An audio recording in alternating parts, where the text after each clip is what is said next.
Hello friends, welcome to Jagadish W తీసుకున్న స్వాగతం. Video start చేసే ముందు చిన్న విషయం చెప్పాలి. బెట్టింగ్ అండ్ గ్యాంబ్లింగ్ అన్నది ఎలా ఆడినా ఆఖరికి నాశనమే. ఇది మైండ్ లో పెట్టుకుని ముందుగా అయితే నేను ఈ రోజు వీడియోలో చెప్పబోతుంది ఏంటంటే, ఒక 3 కేటగిరీల పరంగా ఈ బెట్టింగ్ ఆడేవాళ్ళు 3 కేటగిరీలుగా ఉంటారనమాట. వీళ్ళు ఎలా ఆడతారో ఏంటి అన్నదే మీకు ఈ వీడియోలో చెప్పబోతున్నాను. ఈ 3 కేటగిరీల్లో మీరు ఏ కేటగిరీలు ఉన్నారో కింద కామెంట్ చేయండి. వీడియో పూర్తిగా అయిన తర్వాత మీరు ఒక అవగాహన తెచ్చుకొని బెట్టింగ్ నుంచి యూటర్న్ తీసుకొని మీ జీవితం మీద ఫోకస్ పెడతారని నేను కోరుకుంటున్నాను.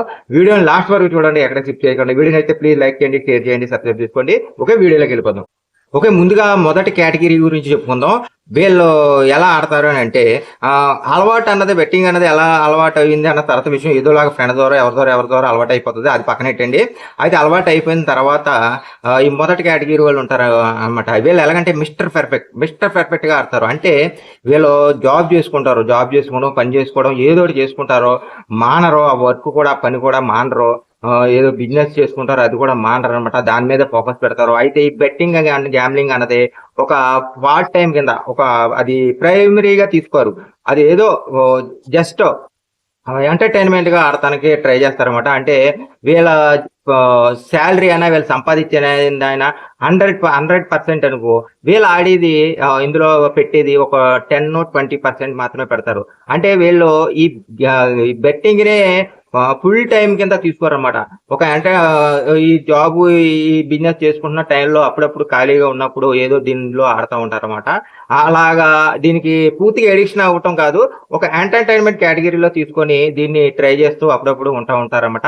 ఈ మొదటి కేటగిరీని ఎవరన్నా ఎందుకు బెట్టింగ్ ఆడతాం, నువ్వు జాబ్ చేసుకుంటున్నావు, ఇలా బిజినెస్ చేస్తున్నావు, ఎందుకు ఈ ఆడతాము అని ఎవరన్నా ఏదో ఎంటర్టైన్మెంట్ గా ఆడుతున్నాను, నా వచ్చే దాంట్లో ఏదో 10%-20% లెక్క ఏదో సరదాగా ఎంటర్టైన్మెంట్ గా ఆడుతున్నాను అన్నట్టుగా వీళ్ళ ఎడిషన్ ని ఆడుతున్న దాన్ని సమర్థించుకుంటూ ఉంటారనమాట. ఇది మొదటి కేటగిరీ. ఈ టైప్ లో ఆడుతూ ఉంటారు మొదటి కేటగిరీ వాళ్ళు. ఇంకా రెండో కేటగిరీ వాళ్ళు ఆడేవాళ్ళ పద్ధతి ఎలాగుంటదంటే, వీళ్ళు పని చేసుకుంటారు, జాబ్ చేసుకుంటారు, చక్కగా అన్ని చేసుకుంటూ ఉంటారు.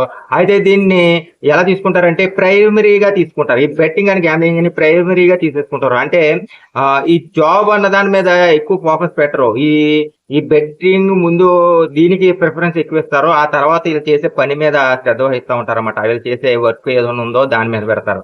అయితే ఇందులో ఎంత లాస్ అవుతున్నా వీళ్ళు సంపాదించే జీతం అంతా కూడా ఇందులో పెట్టేస్తారన్నమాట. వీళ్ళు మంత్లీ సంపాదించే జీతం కూడా ఇందులో పెట్టేస్తారన్నమాట. వీళ్ళు ఇలా ఆడుతూ ఉంటారు. ఒకవేళ ఎవరన్నా వీళ్ళని ఇలాగా అంటున్నా, ఒకవేళ ఎందుకు ఆడతాం ఇలాగా అని చెప్పేసి వీళ్ళని ఎవరన్నా వీళ్ళే అనే మాట ఏంటంటే, నేనేమి పెద్దగా అప్పులేం చేయట్లేదు, నా శాలరీ వస్తుంది, నేను పని చేసుకున్నా డబ్బులు మాత్రమే పోతున్నాయి, నాకు వేరేగా ఏమీ పోవట్లేదు, నేను దీని మీదే నేనేం డిపెండ్ అయిపోవట్లేదు, బెట్టింగ్ మీద నేను పని చేసుకుంటున్నాను, బెట్టింగ్ ఆడుతున్నాను, నాకేమి పెద్ద అప్పులేం చేయను అని చెప్పేసి ఖాళీగా ఉండి నేనేమి ఆడట్లేదు, దీన్నే నేనేమి పూర్తిగా ఎడిషన్ అయిపోలేదు అన్నట్టు వీళ్ళ సమర్థించుకుంటారన్నమాట.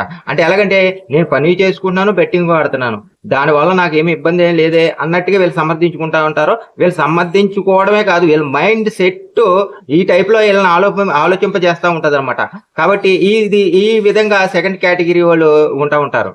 ఇంకా ఆఖరిగా మోస్ట్ డేంజర్ అయిన మూడో కేటగిరీ వాళ్ళు అనమాట. వీళ్ళు ఏంటంటే పనిపాటికి ఏమి వెళ్ళరు, ఓన్లీ బెట్టింగ్ ని ప్రైమరీగా తీసుకుంటారు.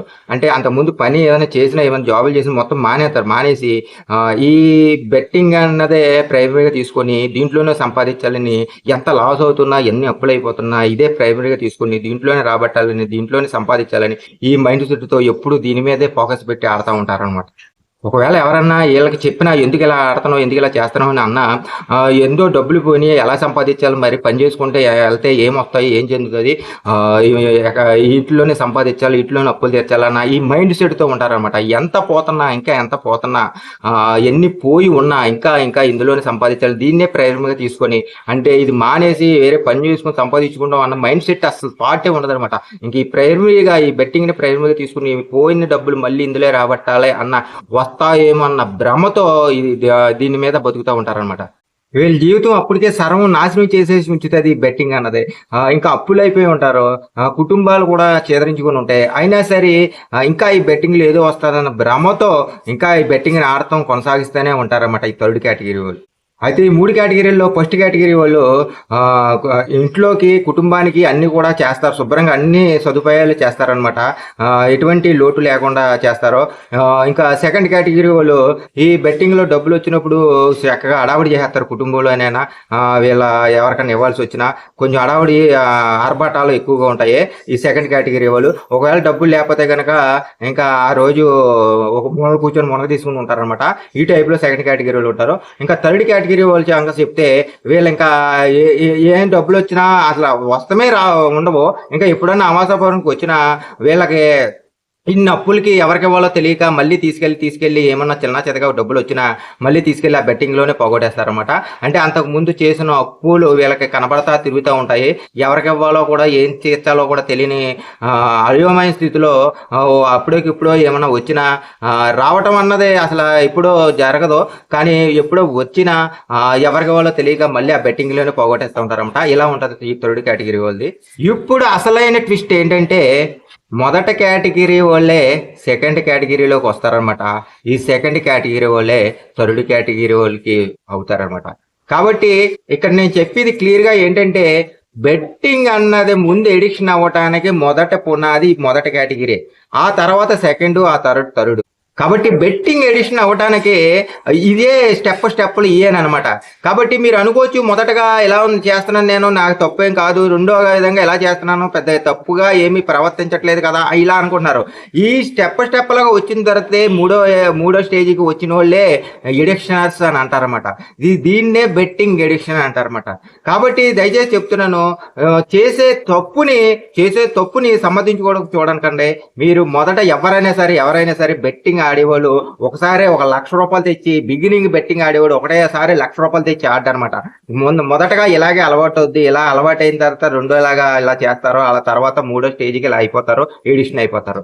కాబట్టి దయచేసి నేను చెప్పేది ఏంటంటే మీరు ఏదో సరదాగా ప్రైమరీగా కాదు, సెకండరీ కాదు, అసలు దీంట్లోకి ఎంటర్ అవ్వకుండా ఉండటం చాలా ఉత్తమం అనమాట. ఒకవేళ ఎంటర్ అయినా మీరు ఇప్పుడు నేను చెప్పిన కేటగిరీలో ఒకవేళ ఫస్ట్ సెకండ్ లో ఉంటే దయచేసి చెప్తున్నాను, బెట్టింగ్ ఇప్పుడే స్టాప్ చేసండి. తర్వాత థర్డ్ స్టేజ్ వరకు వచ్చి మీ జీవితాలు నాశనం చేసుకోకండి. ఒకవేళ ఇప్పుడు మీరు థర్డ్ స్టేజ్లకు ఎంటర్ అయిపోయినామేమో, ఏ పని చేయట్లేదు, దీన్నే ప్రేమ తీసుకుని దీంట్లో సంపాదించాలని ఎదురు చూస్తున్నామని అంటే మీరు ఇంకా ఇప్పటికే జీవితం చాలా అల్లకొల్లోలం అయిపోతుంది. కాబట్టి ఇంకా జీవితం అల్లకొల్లోలం చేసుకోకుండా మీరు ఇప్పుడైనా ఈ బెట్టింగ్ అన్నదాన్ని వదిలేసి మీరు ఏదైనా పని చేసుకొని బతికితే నిజంగా ఇప్పటి నుంచైనా మీకు కొత్త జీవితం రావడానికి అవకాశాలు చాలా ఉన్నాయన్నమాట. ఇంకా ఆఖరిగా నేను చెప్పేది ఏంటంటే మీరు ఏ స్టేజ్లోనో సరే ఇప్పుడే బెట్టింగ్ స్టాప్ చేయండి. ఇప్పుడే ఈ బెట్టింగ్ నుంచి యూటర్న్ తీసుకొని మీ కొత్త జీవితాన్ని మొదలు పెట్టండి. తప్పనిసరిగా మీకు మంచి జీవితం, మళ్ళీ మీ పోయిన జీవితం అంతా మళ్ళీ తిరిగి వస్తుంది, తప్పనిసరిగా వస్తుంది. దయచేసి ఇప్పుడే బెట్టింగ్ స్టాప్ చేయండి. Thank you so much. వీడియోని లాస్ట్ వరకు చూసినందుకు. నెక్స్ట్ వీడియోలో కలుద్దాం. బాయ్.